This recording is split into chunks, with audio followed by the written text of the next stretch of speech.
अस्सलाम वालेकुम। आज की ये जो वीडियो है ये बिल्कुल एक पेड रिव्यू नहीं है, ये ऑनेस्ट रिव्यू है। मेरे पाँव से रिलेटेड जो मसला चल रहा था, जो मेरे पेशेंट्स हैं उन्हें पता होगा कि मेरे लेफ़्ट पाँव में कोई बहुत बड़ा मसला चल रहा था जो कि समझ ही नहीं था आ रहा। मेरा पाँव इतना बड़ा हो जाता था सूज के, एंड मैं फ़िज़िकल एक्टिविटी कोई नहीं थी कर पा रही। पहले तो 1 साल हम उसको यूरिक एसिड समझते रहे कि यूरिक एसिड मेरा बढ़ा हुआ है तो मुझे दर्दें हो रही हैं। और यूरिक एसिड मैं अक्सर बताती हूँ, मेरी हिस्ट्री है, फैमिली हिस्ट्री है, हम सब का, इवन अब्दुल्ला का भी यूरिक एसिड बढ़ गया है। हमारा खैर बढ़ा ही होता है पूरी फैमिली का। उसको मैंने मैनेज किया, मेरा यूरिक एसिड 4.6 हो गया, लेकिन मेरे पाँव का मसला वैसे का वैसा था। उसके बाद हम ऑर्थो पे जाना शुरू हुए। पहले तो ऑर्थो ने ये ओपिनियन दी कि यूरिक एसिड है शायद आपका, इस वजह से आपके पाँव का ये मसला, कोई एपरेंट रीज़न नज़र नहीं आ रही। फिर जी हम ऑर्थो पे जाना शुरू हुए, फ्रीक्वेंट विजिट शुरू हुए मेरे, और कोई ख़ास समझ नहीं आई किसी को कि क्या मसला चल रहा है। फिर मेरे एक फ्रेंड ने मुझे एक और फ्रेंड का बताया कि ये अब रेडियोलॉजिस्ट हैं, बहुत अच्छे डॉक्टर हैं, तुम इनसे ना पाँव का अल्ट्रासाउंड कराओ। पाँव का अल्ट्रासाउंड कराया गया, प्लांटर फिशाइटिस भी था, एकाइलस टेंडनाइटिस भी था और पोस्टीरियर टिबियल टेंडनाइटिस, तीनों चीज़ें थी और दोनों पाँव में थी। और यही मेरे लिए परेशानी की बात थी कि जो लेफ़्ट वाला है वो तो सूजता था, जहाँ से लेफ़्ट सूजता था राइट पे भी हल्की सी स्वेलिंग वहाँ पे हुई होती थी अक्सर, और ये रात को मुझे ज़्यादा स्वेलिंग का मसला हो रहा था। खैर अब वो तीनों डायग्नोसिस भी आ गए। एक लेफ़्ट में तो लगा स्टीरॉइड, लेफ़्ट में लगे बल्कि स्टीरॉइड। और ये हुआ क्यों मुझे, एक तो मैं हील्स बहुत पहनती हूँ, ये मेरा मसला है। मैंने अब, अगर आप लोग कभी क्लिनिक आएँ या आप में से कोई क्लिनिक आए तो उसको नज़र आया होगा कि अब मैं सिर्फ स्केचर्स पहनती हूँ। शलवार कमीज़ के नीचे भी मैं स्केचर्स पहन के फिर रही होती हूँ, जो कि मेरे अपने लिए पर्सनली, बिकॉज हर बंदे का शौक़ होता है ना। मुझे हील्स बहुत पसंद हैं, मुझे फ्लैट जूतियाँ बहुत पसंद हैं, मगर अब मैं नहीं पहनती।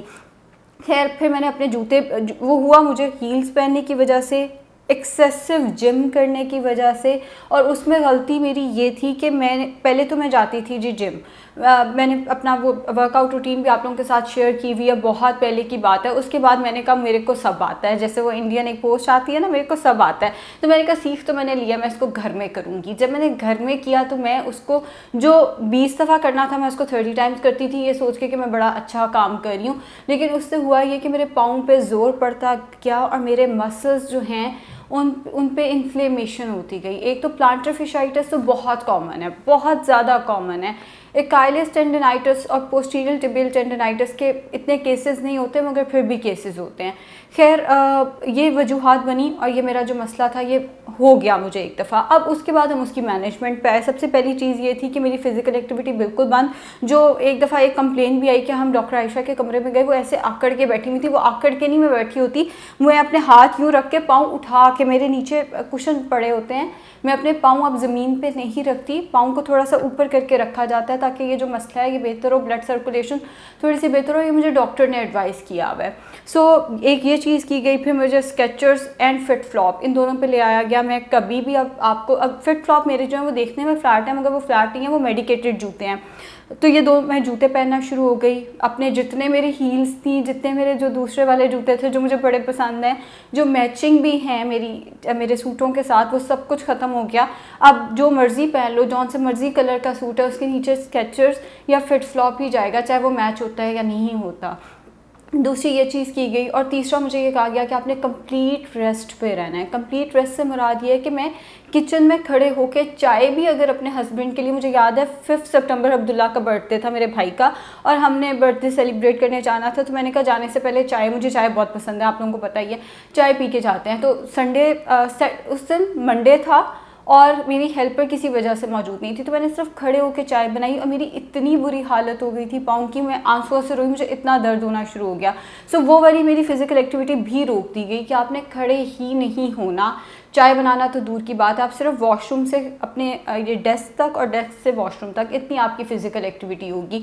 हाँ, जैसे क्लिनिक है तो उसमें थोड़ी बहुत मोबिलिटी रहती है, यहाँ से वॉशरूम तक या ऊपर वाले फ्लोर तक, बस इतनी मेरी फ़िज़िकल एक्टिविटी जो है वो करती गई। 6 महीने गुजर गए और इसके साथ मुझे स्टीरॉइड के इंजेक्शन भी लगे लेफ़्ट वाले पाँव में। लेफ़्ट में पेन अब मुझे एहसास हुआ कि बेहतर हुई थी, बट तब मेरी वही थी कि नहीं, मुझे कोई ख़ास फ़र्क नहीं पड़ा इससे, राइट पे तो कोई ट्रीटमेंट भी नहीं था हुआ। खैर 6 महीने बाद जब वो स्टीरॉइड ख़त्म हुआ तो मुझे एहसास हुआ कि मेरे तो लेफ़्ट में शदीद दर्द है। स्टीरॉइड ने काम किया था बट उसके बावजूद मुझे हल्की हल्की पेन थी। अब डॉक्टर कहेंगे हमने स्टीरॉइड्स मज़ीद नहीं देने बिकॉज स्टीरॉइड से आपको कोई फ़र्क नहीं पड़ा। लेफ़्ट आपके 3 स्टीरॉइड्स लगे हैं और कोई ख़ास फ़र्क नहीं पड़ा।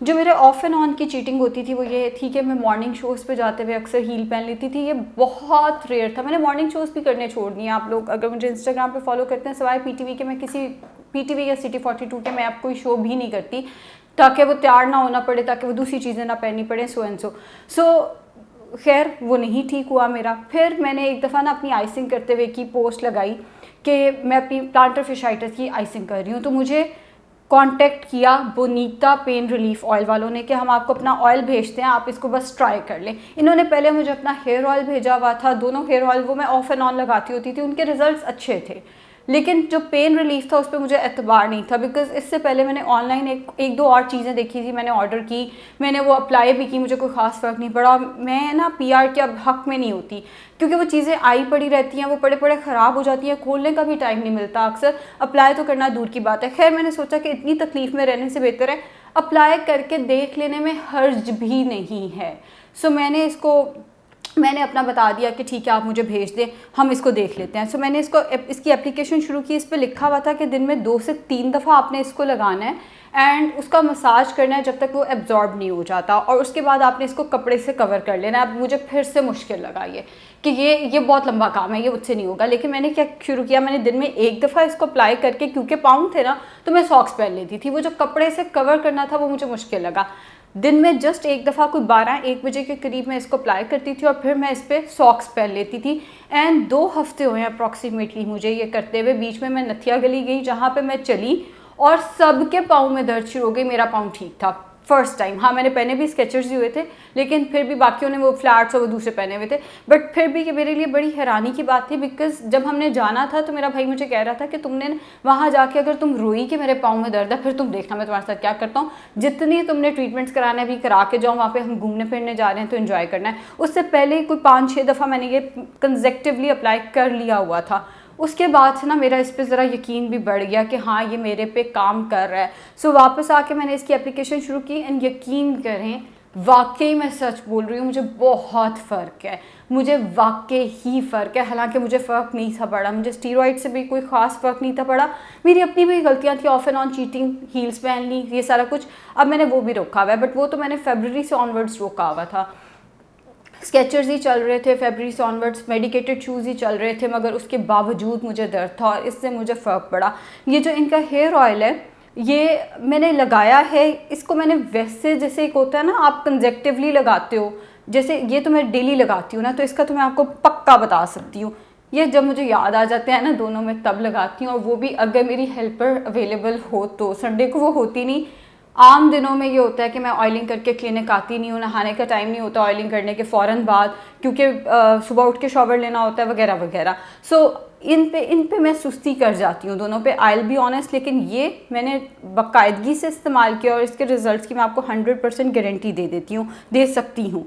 अब इन दोनों की बात करते हैं। ये मैंने जब इस्तेमाल किए हैं इनके रिज़ल्ट्स अच्छे थे। ये वाला आपके बालों की, क्योंकि मेरे ग्रे हेयर हैं इसीलिए मेरे जो बाल डाई होते हैं ना वो और तरह से शेड में जाते हैं। मैं बहुत लाइट बालों को डाई नहीं करा सकती बिकॉज उसमें ग्रे हेयर कवर नहीं होते। इनमें से ये वाला जो है ये आपके बालों को ब्लैक रखता है, ग्रेइंग ऑफ हेयर से बचाता है। इसको भी आपने इसी तरह अप्लाई करना है कि बालों पे लगा के जब वो एब्जॉर्ब होने लगे तो आपने उसको 2 to 3 आवर्स के लिए छोड़ देना है। और ये वाला जो ऑयल है इनका, ये है बालों की रीग्रोथ के लिए, बालों को अच्छा खूबसूरत और उनको जैसे आप कह सकते हो उनका वॉल्यूम बढ़ाने के लिए।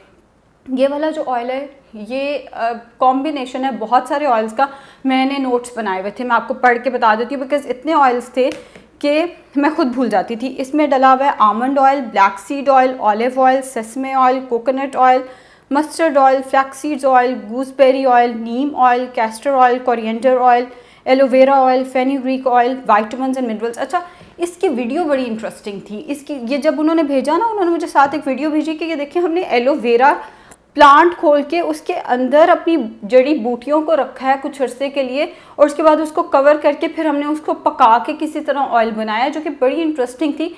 आई एम श्योर ये ऑयल बहुत अच्छा होगा अगर मैं इसको ईमानदारी से अप्लाई करती अपने बालों के ऊपर। ये तीनों ऑयल्स जो हैं ये 50+ सिटीज़ में पाकिस्तान की जाते हैं और बहुत ही अच्छा फीडबैक है इनका, जो कि उन्होंने शेयर भी किया है। इतना मुझे पता है, इतना तो अब हमें यहाँ बैठ के पता चल जाता है ना कि ये असली फीडबैक शेयर हो रहा है या हमारे साथ कोई खुद ही से व्हाट्सएप चैट शेयर हो रही है। इन तीनों ऑयल्स का जो फीडबैक है वो बहुत अच्छा है, स्पेशली ये वाला। अगर आपको हेयर फॉल का प्रॉब्लम है तो आप इसका इस्तेमाल बाकायदगी से, मेरी तरह नहीं, बाकायदगी से ज़रूर करें। अगर आपको बॉडी पेन्स का मसला है तो इसका इस्तेमाल करके मसला वहाँ आता है, उस एरिया को आपने कवर करना है। इस गर्मी में उस एरिया को आपने 2 आवर्स के लिए कवर करके रखना है। पाँव है तो उस पर तो जराबें आप पहन लेंगे, बाकी पता नहीं कैसे कवर करेंगे, वो आप उनसे भी पूछ सकते हैं। और तीसरा ये वाला ग्रेइंग हेयर के लिए, तीनों ऑयल्स बहुत अच्छे हैं एंड रिजल्ट्स तीनों के बहुत अच्छे हैं। इसका तो मैं बता सकती हूँ, इसका भी मैंने कुछ हद तक अप्लाई किया है, ये भी ज़्यादा मैं ऑनेस्टली ये हेयर ऑयल्स मैंने इतने ज़्यादा बाकायदगी से ना तो अप्लाई किया ना कुछ और, बट जो मैंने अप्लाई किया उनके रिजल्ट्स मुझे अच्छे ही मिले हैं इनके। सो उम्मीद है जिन लोगों को प्लांटर फिशाइटिस या कोई इस तरह का मसला होगा, अच्छा सिर्फ ये नहीं करना कि ऑयल अप्लाई करते रहें और जूते फ्लैट पहन के फिरें आप, उससे मैं आपको पहले ही बता देती हूँ कि कोई फ़र्क नहीं पड़ना।